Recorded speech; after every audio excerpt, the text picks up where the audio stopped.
Joe Golding is now 8 months into his tenure as UTEP's head men's basketball coach. For fans, it's like the early stages of a relationship. We all know about Golding's passion on the court, but off the court, Golding and his family are 8 months into life in El Paso. In a relationship, you want to know more about the person you're seeing. So naturally, I paid Coach a visit at his home last week to get to know the Goldings a little better. Check it out.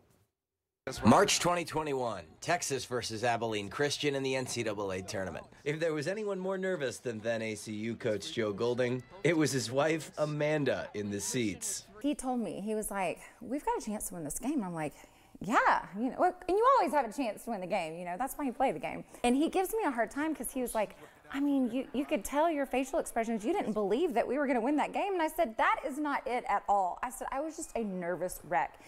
And to be really honest, I knew if we won that game that our lives were going to change. I knew that the odds of him getting another job were high and we'd be moving, and I knew our lives were going to be completely different if we won that game. Nearly 1 month later, the Goldings were in El Paso when Joe was introduced as the 20th coach in UTEP history. It's a long way from the guy Amanda met when both were working at Saxe High School outside Dallas.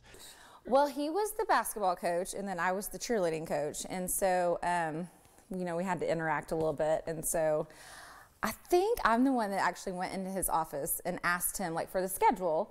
And that's kind of how we met for the first time. As for Joe, it's my favorite drive right here is this part right here. With the mountains. Yeah. He's a lot more comfortable with the city than that first day in charge. When the camera was on me and I was driving to UTEP, I knew nothing about El Paso. And now 6 months later, we're here with a camera, and I know exactly. I feel like El Paso's home. And he's quick to point out some of his favorite spots on his daily commute to campus. Coming to Artavino's right here is one of our really good spots. We'll go in there in Happy's and have a beer. Yeah.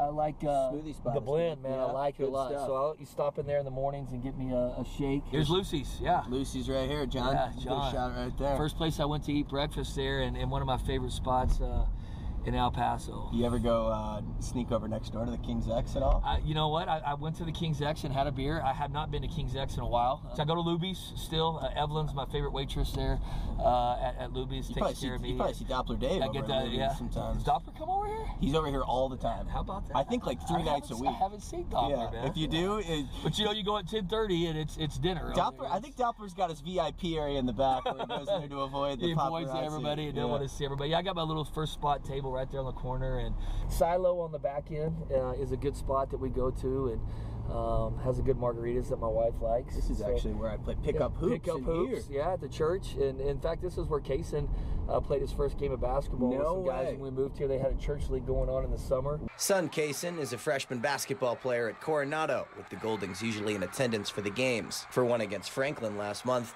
Joe's star shooting guard even tagged along. Sule wanted to come watch Kaysen play a game, and I thought it was really, really sweet that he came. He got there 30 minutes early because we were afraid.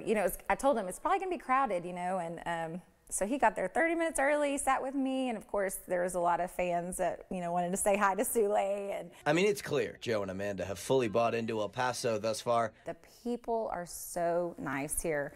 They are genuinely nice and kind, and they welcomed us with open arms, and they were genuinely excited that we were here. And hopefully, El Paso is buying into them. So you're kind of recruiting your fan base in a way. Yeah, absolutely. I think that's a big part. If you have a fan base that's behind your program, a community that's behind your program, that packs the arena, that brings pride and energy and passion into the arena, you're going to win your home games, and that's real. Really, the Goldings in El Paso are just a good fit. On Valentine's Day, why don't we light a fire and all hope this relationship works out. The local sports guy setting the mood for you on Valentine's Day. You're welcome. See you on the other side. Stay tuned.